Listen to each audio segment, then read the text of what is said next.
आज मैं जिस फिल्म को एक्सप्लेन करने जा रही हूँ, इस फिल्म का नाम है मर्डर मिस्ट्री, जो एक अमेरिकन कॉमेडी सस्पेंस फिल्म है। ये फिल्म रिलीज हुई थी 2019 में और 2023 में इसका सीक्वल भी रिलीज किया गया था। रेटिंग की बात की जाए तो रॉटन टमेटोज पर 45% फ्रेशनेस के साथ इस फिल्म ने IMDb पर हासिल किए हैं 6 आउट ऑफ 10 मार्क्स और 72% गूगल व्यूअर्स ने भी इसे पसंद किया है। ज़्यादा बात ना करते हुए अब जल्दी से जान लेते हैं इसके मेन कैरेक्टर्स के बारे में। फिल्म रिवॉल्व करती है दो मेन कैरेक्टर्स के अराउंड, ऑड्री और निक, जिसमें निक न्यूयॉर्क पुलिस में ऑफिसर पोस्ट पर है, जिसकी सैलरी कुछ खास नहीं है और वो पिछले कई सालों से डिटेक्टिव पोस्ट के लिए एग्जाम दे रहा है, मगर हर बार फेल हो जाता है। अपनी बीवी के मायूसी के डर से उसने अपनी बीवी से झूठ बोल रखा है कि वो एक डिटेक्टिव है। वहीं ऑड्री, जो निक की वाइफ है, एक हेयर ड्रेसर है और उसे ज़रा भी खबर नहीं है कि उसका पति डिटेक्टिव एग्जाम में हर बार फेल हो जाता है। उसे लगता है कि निक एक डिटेक्टिव है। साथ ही ऑड्री बहुत ही एक्टिव, स्मार्ट और मिस्ट्री नॉवेल्स पसंद करने वाली लेडी है। तो फिल्म के पहले ही सीन से हम देख पाते हैं कि निक अपने फ्रेंड से रिक्वेस्ट कर रहा है कि कल निक और ऑड्री की 15th वेडिंग एनिवर्सरी पार्टी में वो और उसकी वाइफ एक बार और ऐसे प्रिटेंड करें कि जैसे निक डिटेक्टिव है, क्योंकि बदकिस्मती से निक इस बार भी फेल हो गया है। कई बार रिक्वेस्ट करने पर निक का फ्रेंड फाइनली रेडी हो जाता है। वहीं हम देखते हैं कि ऑड्री अपने सैलून में अपने कस्टमर्स और कलीग्स को बता रही है कि कल उसकी 15th वेडिंग एनिवर्सरी है, बट स्टिल अभी तक निक उसे उस यूरोप ट्रिप पर नहीं लेकर गया जिसका प्रॉमिस उसने हनीमून के लिए किया था। निक शाम में अपनी वाइफ के लिए अपनी औकात के मुताबिक एक सस्ता सा अमेज़न गिफ्ट कार्ड खरीदता है और साथ ही एक एलेग्रा नाम की मेडिसिन भी, ये जानते हुए कि ऑड्री पर एलेग्रा नहीं बल्कि क्लैरिटिन असर करती है, but of course budget issues. अब अगले दिन निक और ऑड्री अपने फ्रेंड के साथ अपनी 15th वेडिंग एनिवर्सरी सेलिब्रेट करते हैं, जहां निक के फ्रेंड की वाइफ के हाथ में डायमंड रिंग देखकर ऑड्री थोड़ा सा सैड फील करती है। वहीं वो फ्रेंड उसे ताना भी मार देती है कि निक तो तुम्हारे लिए कोई सस्ता सा अमेज़न गिफ्ट लेकर आया होगा। अब घर पहुंचकर निक पर ऑड्री भड़क जाती है कि अभी तक वो लोग यूरोप ट्रिप पर क्यों नहीं गए। झगड़े से बचने के लिए निक तुरंत कहता है कि ये ऑड्री के लिए सरप्राइज था, वो दोनों यूरोप ट्रिप पर जा रहे हैं। ये सुनकर ऑड्री बहुत एक्साइटेड हो जाती है, बट निक जानता था कि इस ट्रिप पर उसकी पूरी लाइफ टाइम सेविंग स्पेंड होने वाली है। अब ये दो गरीब निकल पड़ते हैं यूरोप ट्रिप पर लोअर क्लास में, जहां निक के खर्राटों से परेशान होकर ऑड्री पहुंच जाती है फर्स्ट क्लास पैसेंजर्स की साइड पर, जहां उसकी मुलाकात होती है मिस्टर चार्ल्स कैवेंडिश से, जो भतीजा है mister Malcolm Quince the billionaire का। एंड सरप्राइजिंगली चार्ल्स की गर्लफ्रेंड उसको छोड़ के अंकल मैल्कम से शादी कर रही थी। और मजे की बात यह है कि अंकल मैल्कम काफ़ी बुढ़े हैं, बट पैसा बाबू भैया। अब यहाँ बातों ही बातों में ऑड्री की दोस्ती हो जाती है चार्ल्स से और चार्ल्स भैया इनवाइट कर देते हैं दोनों पति पत्नी को अपने लग्जूरियस यॉट पर, जहां वो अपनी एक्स और अंकल की शादी अटेंड करने जा रहा था। हालांकि निक बहुत जेलस हो गया था चार्ल्स और ऑड्री की फ्रेंडशिप से, बट वो ये भी जानता था ऐसा मौका उसे फिर नहीं मिलने वाला। कहाँ वो एक खटारा बस से एक गांव घूमना और कहाँ चार्ल्स की वो लग्जूरियस यॉट जिसमें रहना, खाना, पीना सब फ्री, वो भी फर्स्ट क्लास में। तो बस की हालत देखकर दोनों तुरंत मुड़ जाते हैं चार्ल्स की तरफ, जो उन्हें ले जाता है अपनी शानदार यॉट पर, जहां सबसे पहले वो उसे मिलवाता है अपनी गर्लफ्रेंड सूजी से, जो मिस्टर मैल्कम से शादी कर रही थी, और उसके बाद वो उसे मिलवाता है टोबी से, जो अंकल मैल्कम का ही बेटा है, जो बेटा तो है लेकिन हरकतें बेटों वाली नहीं है। खैर, इसके बाद वो थोड़ी देर अपने केबिन में रेस्ट लेते हैं, जहां रेस्ट के दौरान इंटरनेट से ऑड्री को पता चलता है कि 70 बिलियन के मालिक मैल्कम के इतना बुढ़ा होने के बावजूद सूजी नाम की स्की इंस्ट्रक्टर उससे शादी करने के लिए रेडी हो गई, क्योंकि वो टोबी को बेदखल करके अपनी सारी प्रॉपर्टी सूजी के नाम करना चाहते थे। फ्रेश होकर वो दोनों निकल पड़ते हैं यॉट पर घूमने, जहां वो नोटिस करते हैं कि सूजी और चार्ल्स में किसी बात को लेकर बहस हो रही है।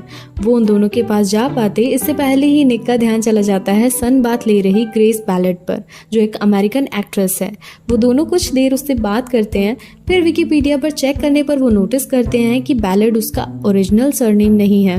इतने में कर्नल चार्ल्स सुनेगा और उनका बॉडीगार्ड वहां आ जाते हैं और ये कहकर निक और ऑड्री को यॉट से निकालने लगते हैं कि ये ट्रिप सिर्फ फैमिली के लिए है, जिसे देखकर चार्ल्स तुरंत बीच में आकर उन्हें रोक लेता है। चार्ल्स बताता है कि कर्नल मैल्कम का बेस्ट फ्रेंड है और उनके सिक्योरिटी हेड भी। उन्होंने मैल्कम को 1994 के बॉम्ब अटैक में बचाया था, जिसमें उन्होंने अपनी एक आंख खो दी थी।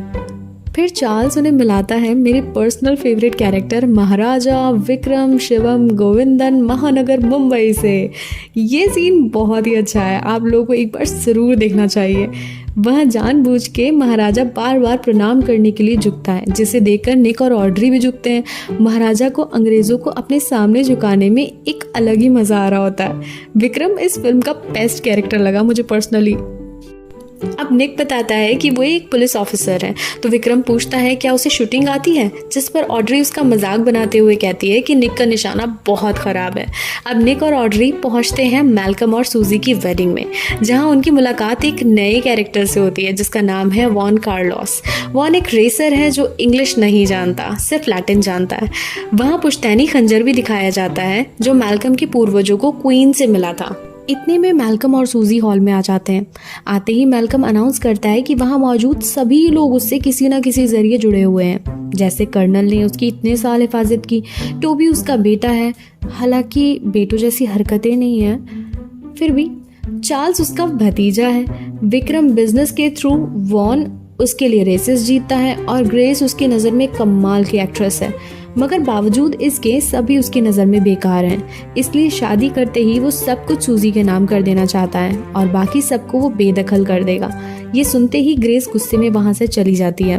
वेडिंग होते ही वो साइन करने जा ही रहा होता है कि हम देखते हैं लाइट्स ऑफ हो जाती हैं और गन शॉट की आवाज़ आती है। कुछ ही मोमेंट्स में लाइट आ जाती है और सब देखते हैं कि मैल्कम की लाश ज़मीन पर पड़ी है, जिसके सीने में वही पुश्तैनी खंजर है।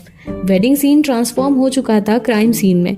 ग्रेस भी अंदर एंटर करती है और हार्ट बीट चेक करने बोलती है। सभी देखते हैं कि गोली कर्नल ने चलाई थी, मगर मैल्कम गोली से नहीं, डैगर यानी खंजर से मरा था।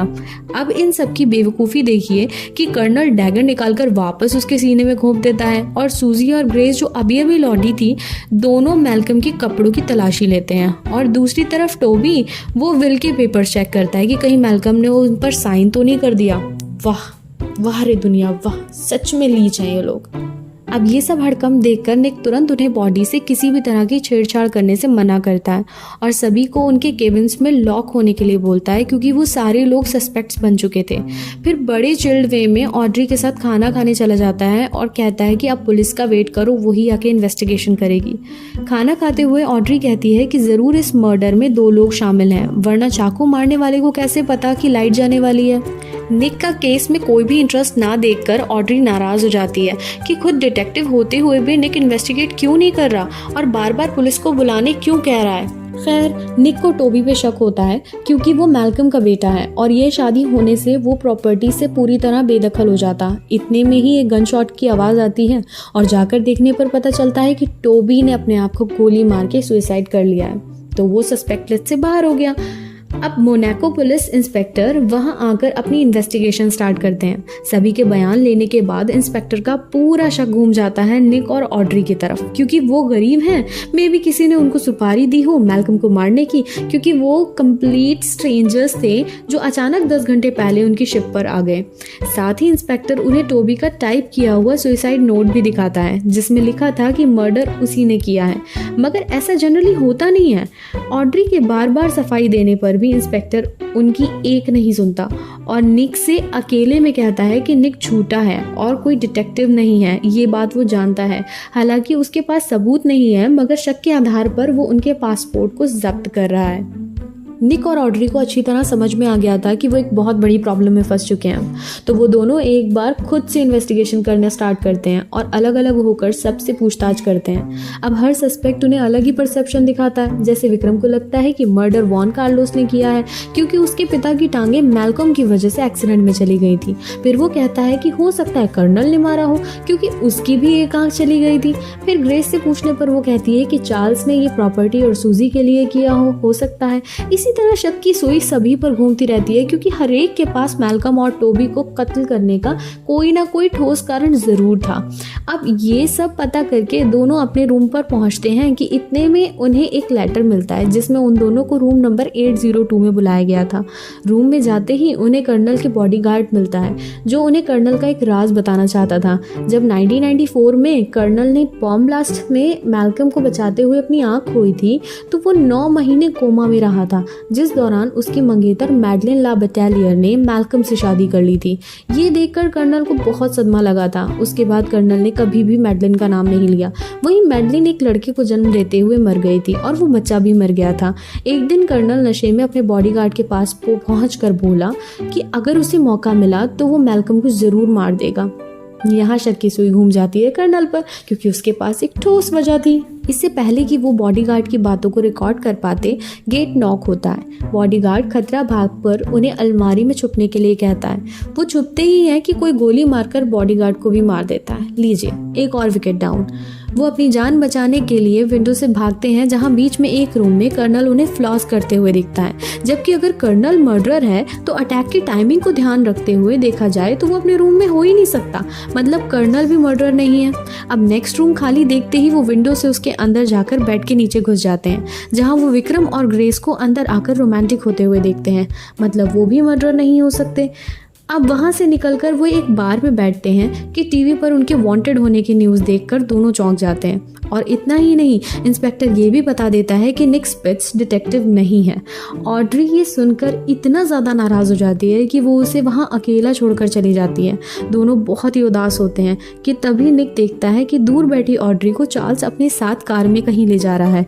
दूसरी तरफ चार्ल्स एक लाइब्रेरी में ऑड्री से ये कहकर चला जाता है कि वो अपने लॉयर से मिलने जा रहा है। पीछे से कार में ऑड्री को जापानीज क्लैरिटिन का पैकेट मिलता है। याद दिला दूं कि ऑड्री को एलेग्रा मेडिसिन नहीं क्लैरिटिन सूट करती है, तो वो मेडिसिन देखकर बहुत खुश हो जाती है। लेकिन जापानीज देखते ही उसे स्ट्राइक करता है सूजी का नाम। अब ऑड्री चार्ल्स को ढूंढते हुए लाइब्रेरी में एंटर करती है, जहां वो निक से टकरा जाती है। वो यहाँ कैसे पहुंचा ये पूछने पर वो बताता है कि सूजी का पीछा करते हुए वो यहाँ तक पहुंचा है। अब दोनों समझ चुके थे कि ये सब प्लान सूजी और चार्ल्स का ही था। ये सब उन्होंने प्रॉपर्टी हासिल करने के लिए किया। इतने में ही उन दोनों पर एक बार फिर अटैकर हमला करता है। जैसे तैसे वो दोनों जान बचाकर भागते हैं कि लाइब्रेरी से बाहर निकलते ही उन्हें वॉन मिल जाता है, जिसे हमारे सो कॉल्ड लैटिन एक्सपर्ट निक उस अटैक के बारे में समझाकर भागते हैं कि उनका सामना सूजी से फिर हो जाता है। वो उन पर गन पॉइंट करती है कि ऑड्री उसे समझाती है कि उसकी जान को खतरा है, क्योंकि अक्सर एक मर्डरर अपने पार्टनर को जरूर मार देता है। बस ये कहना था कि पीछे से एक मास्क्ड आदमी सूजी पर अटैक करके उसे मार देता है, मगर मरने से पहले वो इशारों में मर्डरर का नाम बताने की कोशिश करती है, मगर धत रे मेरी सस्ती डिटेक्टिव, वो समझ ही नहीं पाती। इतने में निक और वॉन अटैकर को पकड़ने के चक्कर में उसका पीछा करते हैं, मगर निक भी धड़ाम से गिर जाता है। बट एक अच्छा काम करता है कि अटैकर के मुंह पे प्लेट फेंककर उसके सर को घायल कर देता है और अटैकर यानी चार्ल्स बच निकलता है। अब उधर पुलिस की तलाश जोरों पर थी। उधर ये दोनों जान गए थे कि मर्डरर कौन था, इसलिए वो दोनों इंस्पेक्टर को इन्फॉर्म करते हैं कि असली मर्डरर उन्हें फ्रेम कर रहा है और वो दोनों सच्चाई सामने लाने चार्ल्स के घर जा रहे हैं। वहाँ पहुँचने पर उन्हें चार्ल्स की भी लाश मिलती है। जी हाँ, 5th डेड बॉडी। जो सस्पेक्ट था वो भी डेड हो गया। यानी अभी तक जितनी भी थ्योरी ये दोनों बना रहे थे सब की सब वेस्ट। असली मर्डरर तो कोई और है। अब वो दोनों पूरी तरह फंस चुके थे, क्योंकि पुलिस भी कुछ ही देर में पहुँचने वाली थी और एक और डेड बॉडी से तो पुलिस उन्हें गोली ही मार देगी। तो दोनों सोचते हैं कि क्यों ना बचे हुए सस्पेक्ट्स को फिर से एक साथ बुलाया जाए और उनके सामने ये दिखाया जाए जैसे उन्हें मर्डर का नाम पता चल गया है। इससे शायद मर्डरर थोड़ा नर्वस हो और उन्हें पता चल जाए। तो सभी के आ जाने के बाद प्लान के मुताबिक दोनों फिर से सारी स्टोरी रिपीट करते हैं बहुत स्मार्टली। मगर मजे की बात यह है कि नतीजे में सभी क्लीन और वो दोनों ही मर्डरर साबित होते हैं। ये सब नौटंकी देखकर इंस्पेक्टर उन्हें अरेस्ट करने आगे ही बढ़ता है और कहता है कि फ्रेंच कानून में बहुत वक्त से किसी को भी मौत की सजा नहीं मिली है, शायद तुम भी बच जाओ। फ्रेंच लॉ सुनते ही दोनों को याद आता है कि फ्रेंच लॉ के अकॉर्डिंग वसीयत कुछ भी हो, मैल्कम की प्रॉपर्टी उसके दोनों बच्चों में बराबर बटेगी। दोनों बच्चे सुनकर सब चौंक जाते हैं, क्योंकि मैल्कम का तो एक ही बेटा था जिसका नाम टोबी था। मगर ऑड्री और निक बताते हैं कि मैल्कम का मैडलिन, जो कर्नल की एक्स फियांसे थी, उससे एक बेटा था, मगर मैडलिन और वो बेटा दोनों ही मर गए थे। फिर निक रिवील करता है कि जब उसने डेथ सर्टिफिकेट निकलवाने की कोशिश की तो उससे डेथ सर्टिफिकेट सिर्फ मैडलिन का ही मिला।